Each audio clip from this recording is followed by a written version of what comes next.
روم کے علاقے میں دشمنوں نے حملہ کیا تو کچھ مسلمانوں کو پکڑ لیا، اور میں عبداللہ بن حذافہ رضی اللہ تعالیٰ عنہ تھے، ان کو بھی پکڑ لیا، عیسائی بادشاہ کے سامنے پیش کیا۔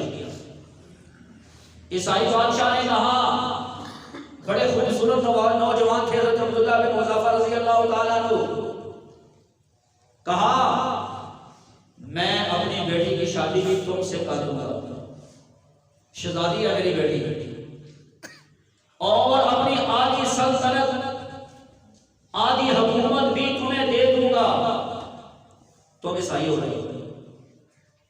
ابھی رسول نے کہا ایسا ممکن ہی نہیں ہے، ایسا کچھ لوگ ہوتے ہیں نا جو مال سے بک جاتے ہیں، مال سے نہیں بکتے تو انہیں ڈرایا جاتا ہے، قتل کی دھمکیاں دی جاتی ہیں، مارنے کی دھمکیاں دی جاتی ہیں، تو پھر کہنے لگا اچھا پوری حکومت دے دوں گا، ساری حکومت دے دوں گا، عیسائی ہو رہے ہو۔ آپ نے فرمایا نہیں۔ پھر کہنے لگا تمہیں پتہ ہے اگر تم عیسائی نہیں ہوگے تو میں تمہارے ساتھ کیا کروں گا، کیا کرو گے؟ کہا میں ایک کڑا منگاؤں گا، اس کے اندر تیل گرم کروں گا، جب وہ ابلنا شروع ہو جائے گا نا تو تمہیں اس کے اندر ڈال دوں گا۔ کہا پرواہ نہیں ہے، دین نہیں چھوڑوں گا۔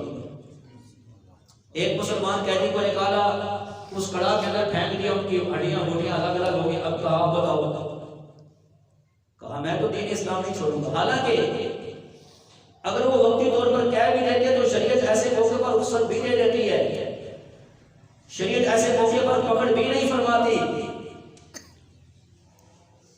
تو پھر عبداللہ بن حذافہ کو کہا پکڑو، لے چلو، اسے بھی کڑا کے اندر پھینک دو۔ جو ہی لے کر جانے لگے تو ان کی آنکھوں سے آنسو نکلنے لگے۔ فوجی نے کہا کہ انہوں نے رونا شروع کر دیا ہے، کہا لے کر آؤ۔ جب لے کر آئے تو بادشاہ نے کہا تو نے رونا کیوں شروع کر دیا؟ کیا تم ڈر گئے ہو موت دیکھ کے سامنے؟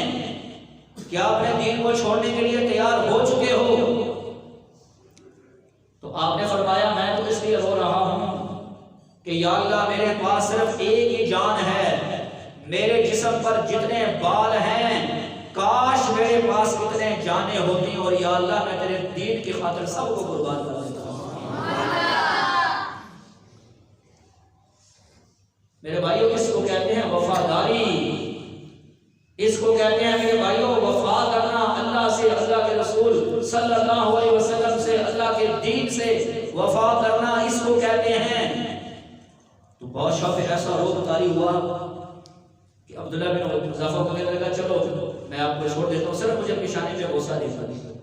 آپ نے فرمایا اللہ کے دشمن کے پیشانے پہ بوسہ دوں۔ آپ نے فرمایا میری ایک شرط ہے کہ جتنے قیدی ہیں سب کو چھوڑنا ہوگا۔ کہا ٹھیک ہے، بوسہ دے دیا، سارے قیدیوں کو چھڑا کے عمر رضی اللہ تعالیٰ کا دور حکومت تھا، ان کی خدمت میں آئے، سارا واقعہ بتایا۔ تو عمر کہنے لگے ہر مسلمان پر یہ حق بنتا ہے کہ وہ عبداللہ کی پیشانی کا بوسہ دے۔ خود بھی بوسہ لیا، باقی مسلمانوں کا کہا تم بھی بوسہ دو۔ یہ صحابہ کی قربانیاں میرے بھائیوں، یہ صحابہ کی قربانیاں۔